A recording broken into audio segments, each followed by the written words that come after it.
Assalamualaikum warahmatullahi wabarakatuh. Pagi, pagi, pagi.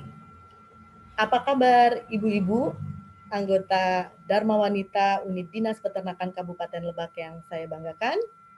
Semoga semuanya tetap semangat ya. Kegiatan kali ini kita akan isi dengan penyuluhan secara virtual. Tidak seperti biasanya dilaksanakan secara tatap muka, karena kita menyesuaikan dengan kondisi pandemi COVID-19 saat ini ya. Baiklah ibu-ibu, kita mulai saja.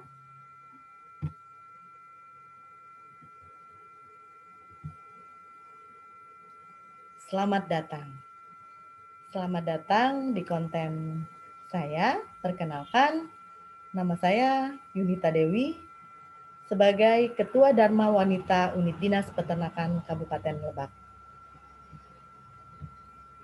Tidak bosan-bosan, saya ingin mengingatkan bahwa kita harus selalu waspada. Ayo cegah COVID-19 dengan menerapkan 3M. Yang pertama, memakai masker, mencuci tangan, dan menjaga jarak.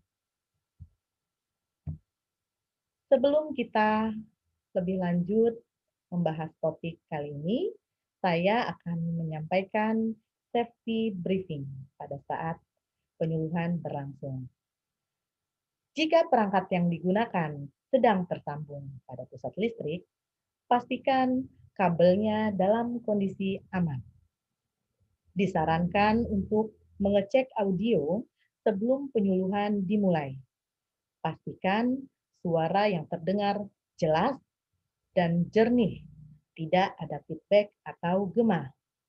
Jika memanfaatkan jaringan internet di area publik, pastikan keamanan data pribadi. Jika mengikuti kegiatan ini secara kelompok dalam satu ruangan, mohon menjaga jarak aman sesuai protokol keamanan kesehatan pandemi COVID-19 yang distandarkan oleh pemerintah. Jika terjadi kondisi darurat, misalnya gempa bumi atau kebakaran saat acara, harap tetap tenang, jangan panik. Ikuti petunjuk keselamatan sesuai dengan arahan dari Badan Nasional Penanggulangan Bencana (BNPB). Baiklah, ibu-ibu yang saya cintai dan saya banggakan, sebelum kita membahas lebih lanjut, saya ada sedikit pertanyaan. Bagaimana sih kondisi korupsi di negara kita saat ini? Silahkan ibu-ibu menyampaikan jawabannya dalam grup WA yang sudah kita bentuk ya. Grupnya silahkan nanti ibu-ibu chat di situ bagaimana menurut ibu-ibu kondisi korupsi yang saat ini ada di negara kita. Silahkan diceritakan. Nanti itu akan kita bahas lebih lanjut. Topik kita kali ini yaitu keluarga zaman now, yaitu keluarga yang anti korupsi.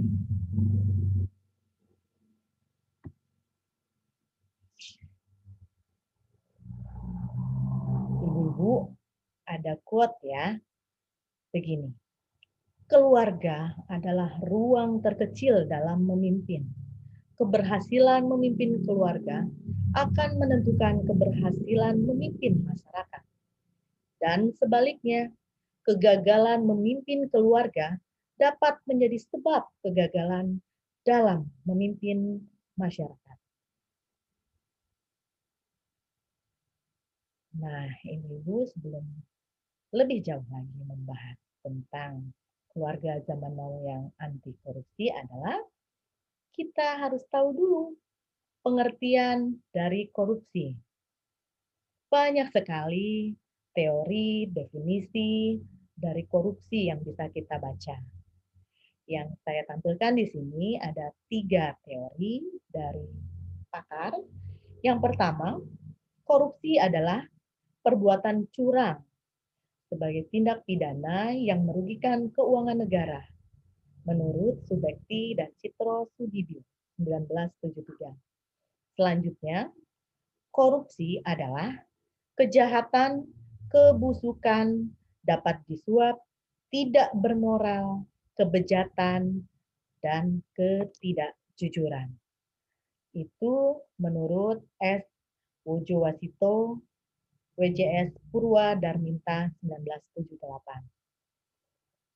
Teori yang ketiga, masih dari WJS Purwa Darminta 2003, korupsi adalah perbuatan yang buruk seperti penggelapan uang, penerimaan uang suap atau sogok, dan sebagainya di kalangan pegawai negeri yang harus dibasmi ke akar-akarnya.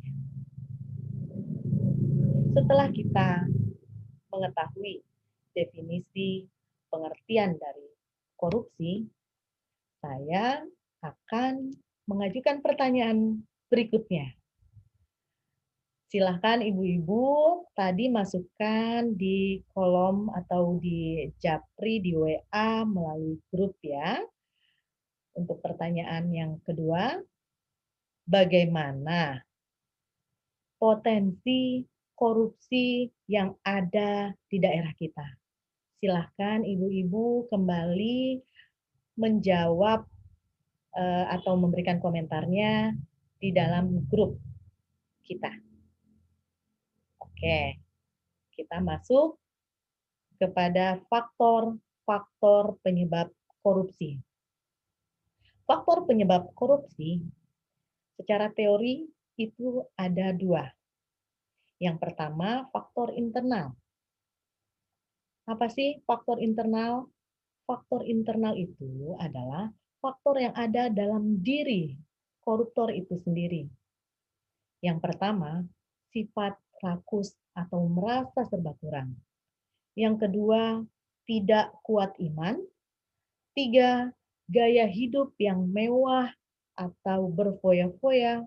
Yang keempat, malas berusaha atau bekerja. Yang kelima, suka menggantungkan diri pada keluarga dekat atau bahkan orang lain. Selanjutnya, faktor eksternal. Faktor eksternal yang pertama sekali adalah keluarga. Yang kedua, teman pergaulan atau tempat bekerja. Ketiga, masyarakat atau tetangga sekitar. Keempat, organisasi atau perkumpulan. 5, tidak ada keteladanan yang positif.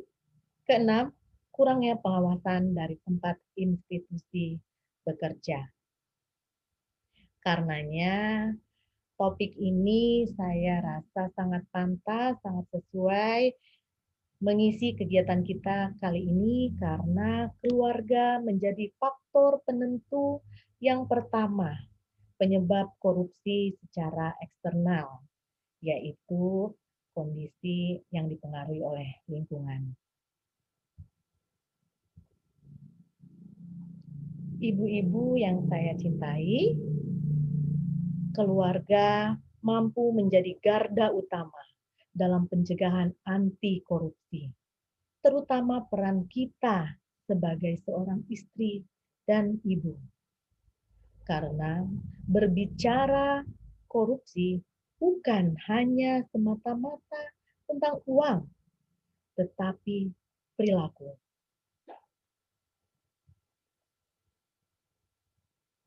Dan topik kita kali ini bahwa keluarga zaman now itu adalah keluarga yang telah menerapkan nilai-nilai kebaikan, dalam hal ini nilai anti korupsi.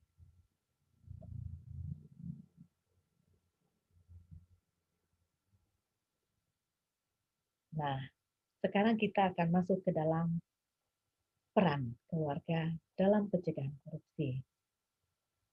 Karena keluarga adalah posisi yang sangat strategis dalam melahirkan generasi yang anti korupsi.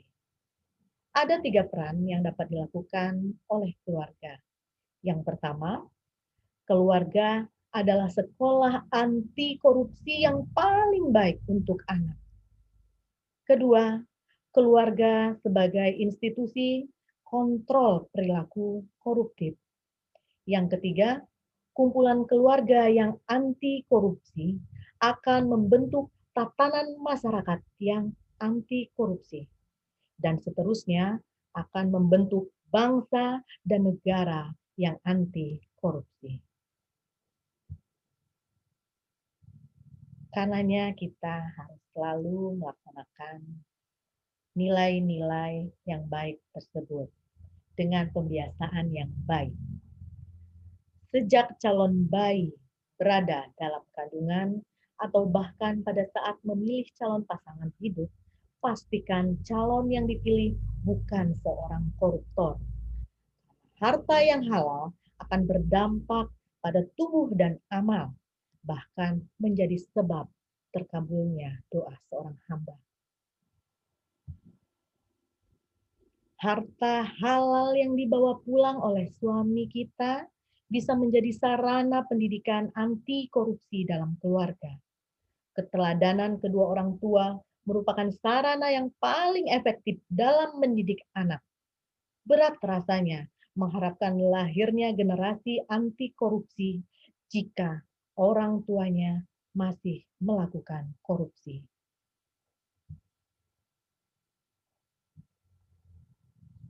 Ibu-ibu yang saya banggakan, apa yang dilakukan anak sebenarnya adalah cerminan dari apa yang ada di lingkungannya. Dan itu adalah orang tuanya, kita, ibu-ibu. Membiasakan diri dengan yang halal adalah keteladanan anti korupsi bagi anak kita. Peran keluarga dalam pencegahan korupsi. Keluarga sebagai institusi kontrol perilaku koruptif anggotanya, di mana keluarga dalam arti sempit setidaknya terdiri dari suami, istri, ayah, dan ibu, atau ditambah dengan anak-anak. Mustahil seorang suami atau istri tidak mengetahui korupsi yang dilakukan oleh pasangannya. Apakah tidak pernah curiga dengan harta abnormal yang dibawa pulang ke rumah? Bukankah suami atau istri kita sudah bisa memperkirakan besar penghasilan yang seharusnya diperoleh oleh pasangannya?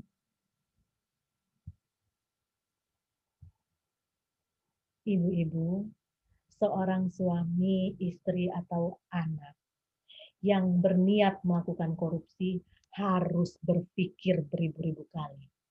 Bayangkan adanya hukuman berat saat berada di dunia ataupun setelah kematian.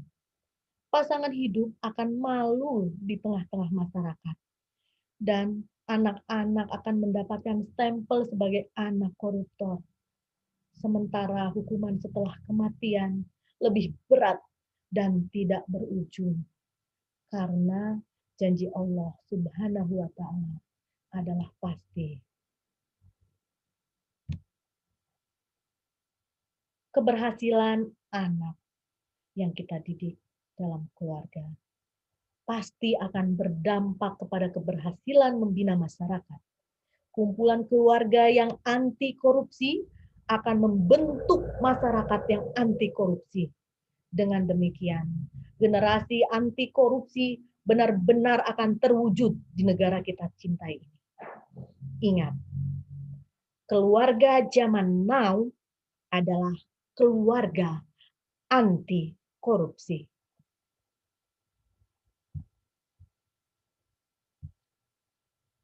Ibu-ibu yang saya cintai dan saya banggakan, bagaimana masih tetap semangat kan? Adapun terkait dengan pembahasan selanjutnya, mari kita bahas bersama dalam komentar di grup. Sebelumnya, saya kembali mengingatkan, silakan tonton YouTube saya dan isi lembar evaluasi. Silahkan ya, klik bit.ly Yunita Apip 5. Selanjutnya, sebagai penutup, saya akan menyimpulkan penyuluhan kali ini. Korupsi itu bukan budaya, tak seharusnya dilestarikan atau dipelihara. Stop, jangan korupsi. Korupsi harus dilakukan, korupsi harus dicegah secara bersama-sama. Dari berbagai kalangan, oleh siapapun, dimanapun, dan kapanpun. Bersama kita bisa lawan korupsi. Terima kasih ibu-ibu yang saya banggakan. Apabila ada perkataan yang kurang berkenan, saya mohon dimaafkan. Selanjutnya, kita akan bahas secara internal dalam grup, dan saya tunggu ya mengisi lembar evaluasinya. Terima kasih. Wassalamualaikum warahmatullahi wabarakatuh.